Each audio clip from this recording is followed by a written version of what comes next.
प्यारे बच्चों, आप वीडियो का थंबनेल देखकर ही समझ गए होंगे कि वीडियो किस टॉपिक पर होने वाली है। तो आज की वीडियो कक्षा 12वीं के छात्रों के लिए होने वाली है। जैसा कि छात्रों, आपका 26 फरवरी को राजनीति शास्त्र का पेपर है कक्षा 12वीं के छात्रों का। जिन छात्रों ने कुछ भी नहीं पढ़ा है उन छात्रों के लिए वीडियो बहुत ही महत्वपूर्ण होने वाली है। आज की इस वीडियो में हम आपको जो है एक से बढ़कर एक इम्पोर्टेंट क्वेश्चन इस वीडियो के माध्यम से बताने वाले हैं।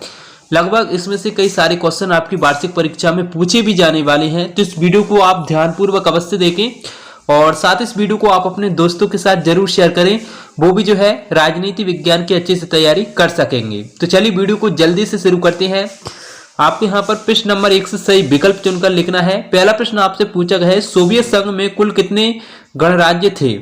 तो आपको कुछ इस प्रकार 4 ऑप्शन देखने को मिलेंगे, जिसमें से आपको एक सही सिलेक्ट करके आपको अपनी उत्तर पुस्तिका में लिखना है। 13, 14, 15 या फिर 16। तो कितने गणराज्य थे? 16। ये आपका करेक्ट आंसर हो जाएगा, चौथा वाला। और इसके बाद में दूसरा प्रश्न आपसे पूछा गया है, सिलोन किस देश को कहा जाता था? भूटान, श्रीलंका, नेपाल या फिर बांग्लादेश। तो किसको कहा जाता था? श्रीलंका को कहा जाता था। इसके बाद में तीसरा प्रश्न है आपका, लौह पुरुष के नाम से कौन जाने जाते थे? महात्मा गांधी, खान अब्दुल गफ्फार खान, पंडित जवाहरलाल नेहरू या फिर सरदार वल्लभ भाई पटेल। तो कौन जाने जाते थे? तीसरे प्रश्न का आपका जो आंसर है वो आपका होने वाला है सरदार वल्लभ भाई पटेल। चौथा वाला इसका सही उत्तर हो जाएगा। इसके बाद में चौथा प्रश्न आपसे पूछा गया है, UNEP का पूरा नाम आपको यहाँ पर बताना है। तो पहला है संयुक्त राष्ट्र संघ पर्यावरण कार्यक्रम, संयुक्त राष्ट्र संघ पृथ्वी कार्यक्रम, संयुक्त राष्ट्र संघ शिक्षा कार्यक्रम या फिर संयुक्त राष्ट्र संघ आर्थिक कार्यक्रम। तो बच्चों इसका जो आंसर है वो आपका फर्स्ट वाला ही हो जाएगा, संयुक्त राष्ट्र संघ पर्यावरण कार्यक्रम। और इसके बाद में मैं माफी चाहूंगा कि आपको जो है क्लियर नहीं दिखाई दे रहा होगा। 5 प्रश्न आपसे पूछा गया है, गरीबी हटाओ का नारा किसने दिया था? जयप्रकाश नारायण, इंदिरा गांधी, मोरारजी देसाई या फिर चौधरी चरण सिंह। तो किसने दिया था? इंदिरा गांधी ने दिया था। दूसरा इसका करेक्ट आंसर हो जाएगा। छात्रों, आपको वीडियो को बिल्कुल भी मिस नहीं करना है। अगर आप वीडियो को थोड़ा बहुत भी मिस करते हैं जिसमें आपका ही नुकसान होने वाला है। आप यहाँ पर देख सकते हैं एक एक क्वेश्चन आपकी परीक्षा के लिए मोस्ट इंपोर्टेंट होने वाला है। और 6वां प्रश्न आपसे पूछा गया है, मंडल आयोग किससे संबंधित है? अनुसूचित जाति, अनुसूचित जनजाति, अन्य पिछड़ा वर्ग या फिर सामान्य जाति। तो इसका जो आंसर है वो आपका होने वाला है अन्य पिछड़ा वर्ग। ये आपका करेक्ट आंसर हो जाएगा। और ये इंग्लिश मीडियम वालों के लिए होने वाला है, जो भी छात्र इंग्लिश मीडियम में पढ़ते हैं। और प्रश्न नंबर 2 में आपको रिक्त स्थानों की पूर्ति करना है। पहला आपसे पूछा गया है, आसियान क्षेत्रीय मंच का स्थापना वर्ष देश में है। तो बच्चों इसका जो आंसर है पहले खाली स्थान का वो आपका होने वाला है 1994। इसका सही उत्तर हो जाएगा। दूसरा प्रश्न आपका, सुरक्षा परिषद के स्थायी सदस्यों की संख्या डेज है। तो कितनी है? 5 है। और तीसरा प्रश्न आपका, द्वितीय पंचवर्षीय योजना में डेज पर बल दिया गया। तो किस पे दिया गया था?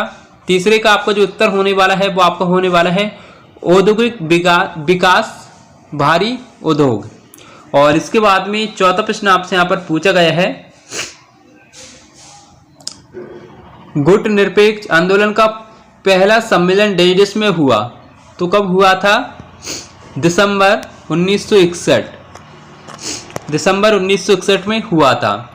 इसके बाद में 5वां प्रश्न आपसे पूछा गया है, सुरक्षा की अपरंपरिक धारणा को डेज कहा जाता है।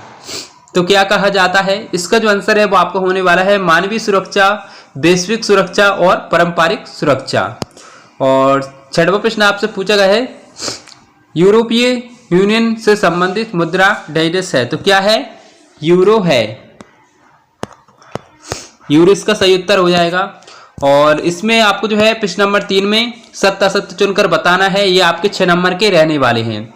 वैश्वीकरण के सांस्कृतिक प्रभाव केवल नकारात्मक होते हैं। तो पहला आपका असत्य हो जाएगा।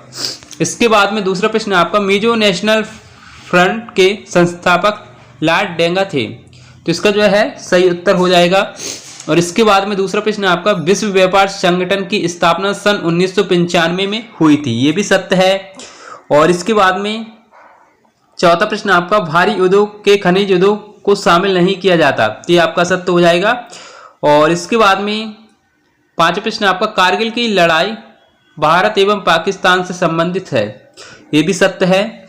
और इसके बाद में छठवां प्रश्न आपका आपातकाल के बाद सन 1977 में लोकसभा चुनाव हुए, तो ये आपका सत्य हो जाएगा। बच्चों इसमें आपके 2 असत्य होने वाले हैं और 4 सत्य होने वाले हैं। तो आप यहाँ पर देख सकते हैं एक एक क्वेश्चन आपकी परीक्षा के लिए मोस्ट इंपोर्टेंट रहने वाला है। और प्रश्न नंबर 4 में आपको सही जोड़ी का मिलान करके लिखना है, जो कि आप यहाँ पर देख सकते हैं और जल्दी से स्क्रीनशॉट ले लीजिए। और प्रश्न नंबर 5 आप यहाँ पर देख सकते हैं एक शब्द एक वाक्य में उत्तर आपको लिखना है। पहला आपसे यहाँ पर पूछा गया है सन 1949 में माओ के नेतृत्व में कौन सी क्रांति हुई। तो बच्चों कौन सी क्रांति हुई थी? चीनी कम्युनिस्ट क्रांति हुई थी। अगर हम लिखकर बताएंगे तो वीडियो काफी लंबी हो जाएगी। और दूसरा प्रश्न आपका PWC का पूरा नाम आपको यहाँ पर बताना है, तो इसका जो आंसर है वो आपका होने वाला है बायोलॉजिकल वीपन्स कन्वेंशन। और इसके बाद में तीसरा प्रश्न है आपका वैश्विक ताप वृद्धि ग्लोबल वार्मिंग का कोई एक कारण आपको यहाँ पर लिखना है, तो इसका जो आंसर है वो आपको होने वाला है जीवाश्म ईंधन, कोयला, तेल आदि।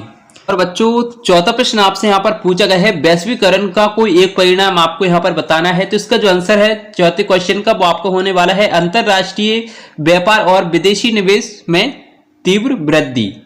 और इसके बाद में 5 प्रश्न है आपका वर्ष 2000 में बने 3 राज्यों के नाम आपको यहाँ पर बताना है, तो इसका जो आंसर होने वाला है वो होने वाला है छत्तीसगढ़, उत्तरांचल और उत्तराखंड। और इसके बाद में 6वें का भी आंसर मिला नहीं है। और 7वां प्रश्न आपका बहुजन समाज पार्टी के संस्थापक कौन थे? तो कौन थे? मान्यवर काशीराम।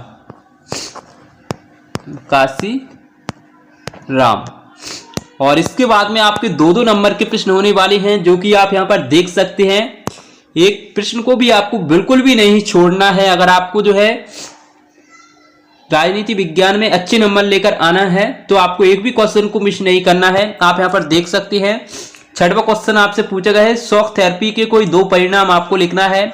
और इसके नीचे देख सकते हैं सोवियत प्रणाली से क्या आशय है। और 7वां प्रश्न आपसे पूछा गया है सुरक्षा के पारंपरिक तरीके कौन से हैं। और इसके बाद में आप यहां पर देख सकते हैं मानव अधिकार क्या है, अर्थ आपको बताना है। भूमि प्रदूषण के कोई 2 कारण बताना है। और आप यहां पर देख सकते हैं ऊर्जा के नवीकरणीय संसाधन कौन से हैं, वैश्वीकरण के कोई 2 लाभ आपको बताना है। और इसके नीचे देख सकते हैं वैश्वीकरण के कोई 2 दोष, योजना आयोग के कोई 2 कार्य बताओ। और इसके बाद में आप यहां पर देख सकते हैं इसके अथवा में नीति आयोग पर संक्षिप्त टिप्पणी आपको यहां पर करना है। और प्रीवियस पर व्यवस्था क्या थी उसके बारे में बताना है। कांग्रेस प्रणाली की कोई 2 विशेषता आपको बताना है। और बच्चों जल्दी से स्क्रीनशॉट लेते जाओ क्योंकि टाइम बहुत ही कम है, जो कि आप यहां पर देख सकते हैं। एक क्वेश्चन को भी आपको बिल्कुल भी मिस नहीं करना है। लीजिए प्यारे बच्चों, ये आपके 4 नंबर के होने वाले हैं और ये आपके 3 नंबर के होने वाले हैं। भारत विभाजन के 3 परिणामों की व्याख्या आपको करना है। शरणार्थी समस्या क्या थी? ये बहुत ही मोस्ट इंपोर्टेंट क्वेश्चन होने वाले हैं, कई बार एग्जाम में पूछे भी गए हैं ये क्वेश्चन। और बच्चों आपको लगभग इसमें से कितना पेपर जो है आ चुका है ये आप हमें कमेंट करके अवश्य बताएं। और अगर आपको वीडियो पसंद आए तो वीडियो को लाइक अवश्य करें। मिलते हैं एक और ऐसी इंटरेस्टिंग वीडियो के साथ। थैंक्स फॉर वॉचिंग, धन्यवाद।